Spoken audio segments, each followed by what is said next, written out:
Shalom, shalom, Israel, coming back at you with another lesson. Lord willing, this is edifying. First off, giving all praise, all honor, all glories to Yahweh, Bahashim Yahweh Shai, Bahashim Rachach. Double honor to the apostles and the elders of Great Millstone and all the teachers out there pushing this word and truth with truth and sincerity, especially now, risking your lives to do so. May you be the elect. Shalom to all the Akim and the Akwath out there listening and learning.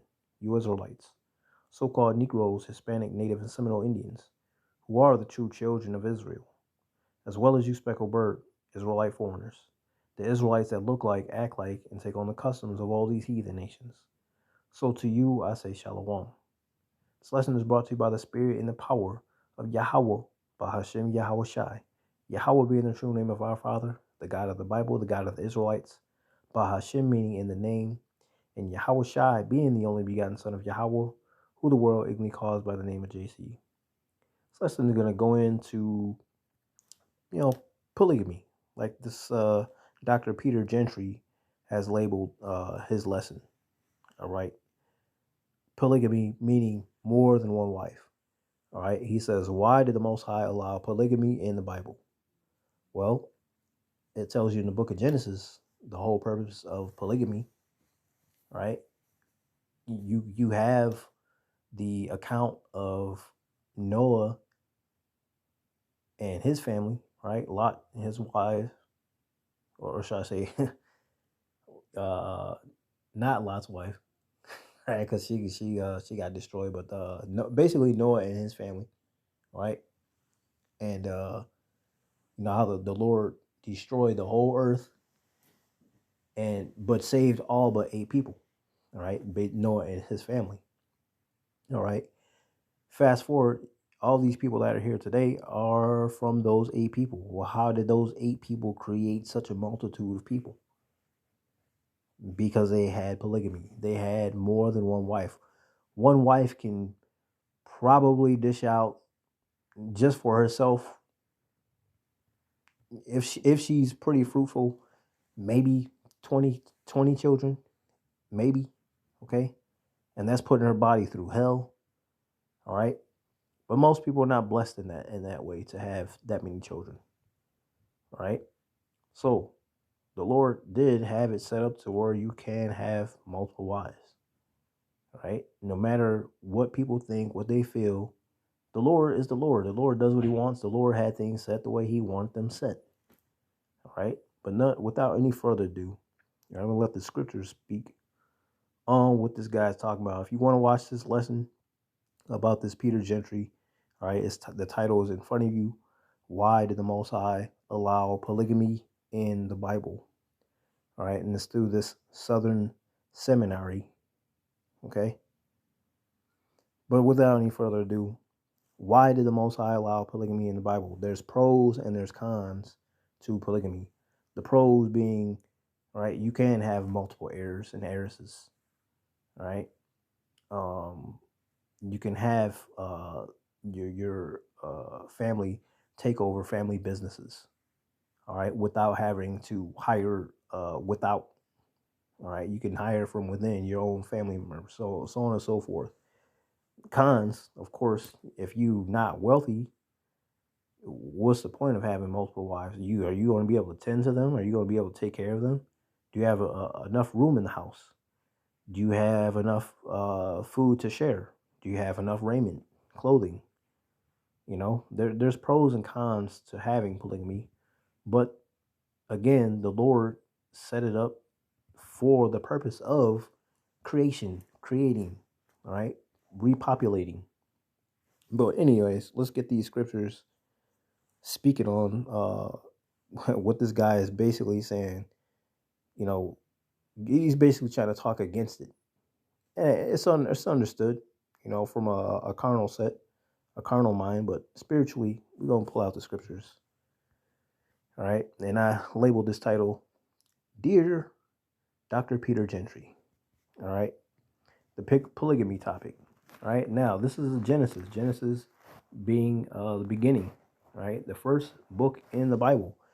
Genesis 1 and 28, it says, the Most High blessed them, and the Most High said unto them, be fruitful and multiply. Be fruitful and multiply, and replenish the earth, and subdue it, and have dominion over the fish of the sea, and over the fowl of the air, and over every living thing that moveth upon the earth. In order to be fruitful and multiply, again, I mean, you can probably have that one wife deliver 20 babies, maybe, right, in a lifetime, all right, but not many people are blessed in that way, all right. The Lord can have it to where they might be barren, all right, but when you have multiple wives, you can continue to go about producing. If you get your woman pregnant, following the statute, laws, commandments, she's kind of out of commission, right? Now you got another wife that can take care of her womanly duties as a wife to you, all right? Her due benevolence and such, right? Oh yeah, the 3-minute mark, Salakia, the 3-minute mark. Listen to what he says. Us that these judges had many wives. Why? Because they were aspiring to be king. So most people in the ancient Near East only had one wife. Only kings could afford to have many wives. Okay, so let's get that. This is Exodus 21, and starting at verse 10, it says, if he take him another wife, her food, her raiment, right, her clothing, and her duty of marriage shall he not diminish. And if he do not these three unto her, then she shall go out free without money. And that verse right there in verse 11, right, if people follow marriage, the biblical marriage, you get a divorce, it ain't gonna cost you no fucking arm and a leg. She's not gonna take half of everything, right? Or you have to sign a prenup and this and that. You ain't got to do all that shit, man. Just write a bill of divorce, send her on her way, all right?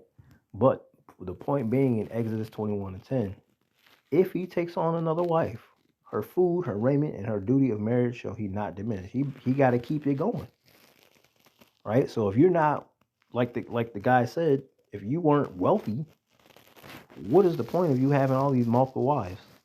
Because you're thinking with your little head, not your big head. You're going to have to keep up your duty as a husband, just like her duty as a wife, to do benevolence. All right? Your job is to provide. If you ain't got the money to do that, and you ain't got a stable, or not a stable, but a big enough home, all right, to keep your brood of women, what are you doing? You're creating a problem for yourself. Okay? Isaiah 16 and 22, it says, a little one shall become 1,000, and a small one a strong nation. I, Yahweh, hath hastened it in his time. Will hasten it in his time. So how does a little one become 1,000? That one woman can't produce that many children. How many times can a woman get pregnant in a year? Right? Once. Okay? Possibly twice. All right? But if he had multiple wives, that's a whole lot of pregnancies that can happen. Okay? Because a man has millions of sperms. Women only have so many eggs throughout her lifetime. All right?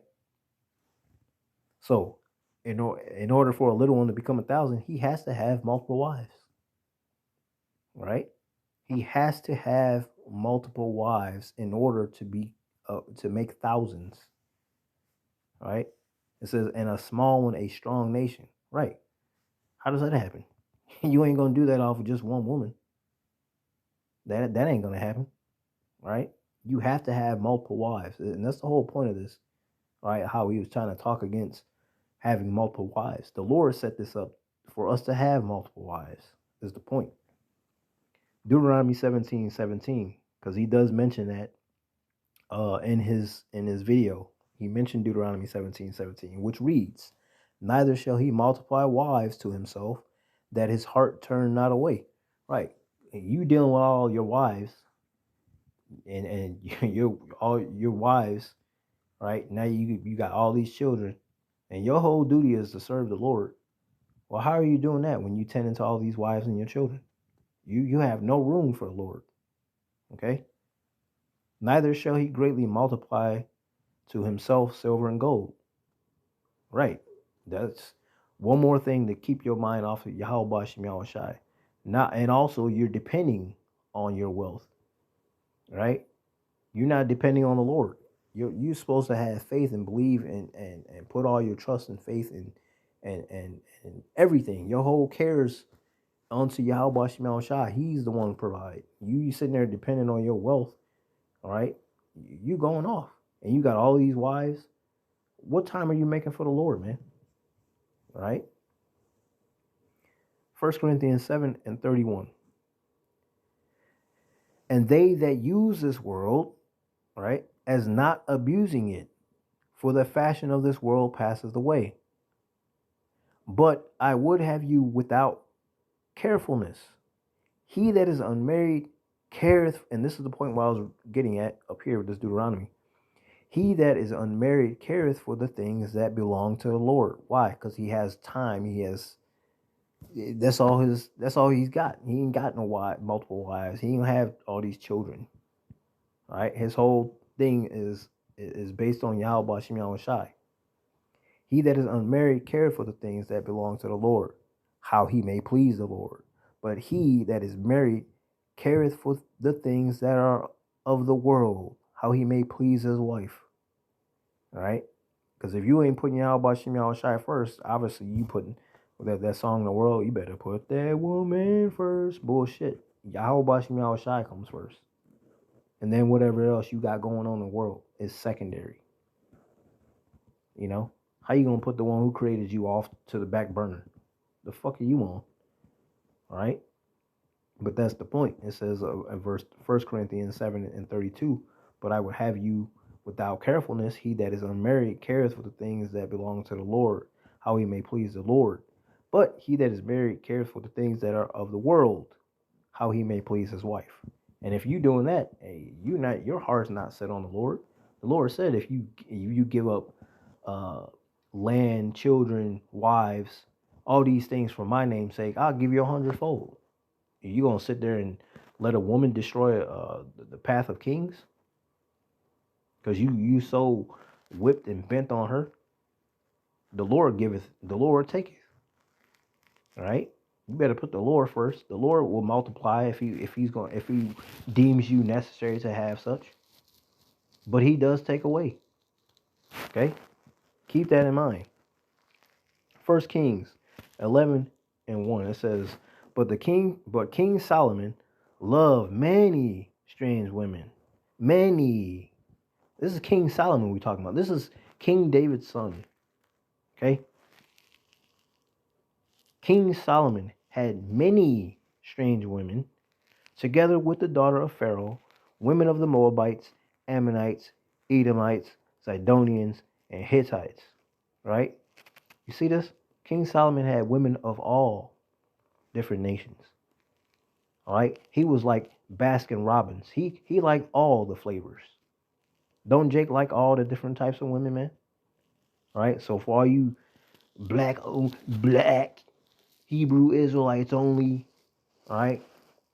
You don't know what you're talking about, man. It doesn't matter what women you impregnate. If you're an Israelite and you impregnate a woman from Sweden, your child is an Israelite. She doesn't have to be a so-called black woman. She doesn't have to be a so-called Hispanic woman. She doesn't have to be a so-called Native or Seminole Indian. Okay? She can be of any of the nations. And that child is going to be an Israelite. Because it's about the seed. It's about the bloodline of the father. Okay?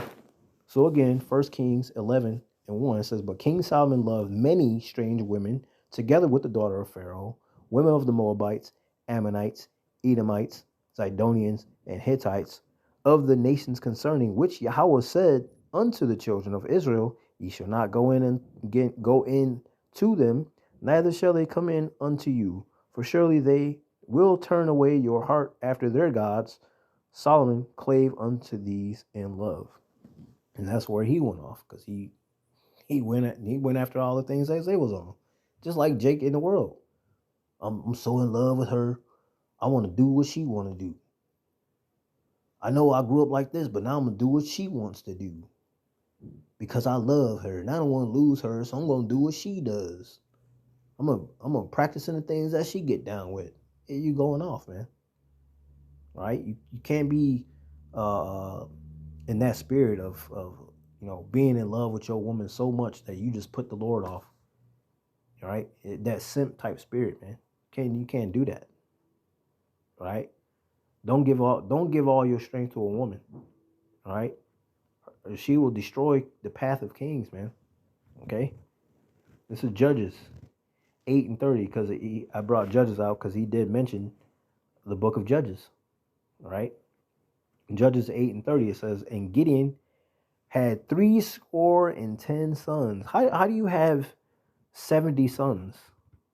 All right? Because a score is 20, a count of 20. So if you have 3 score, right, that's 2, 4, 60. That's 60 and 10 sons. So 60 plus 10, that's 70. Gideon had 70 sons of his body begotten, for he had many wives.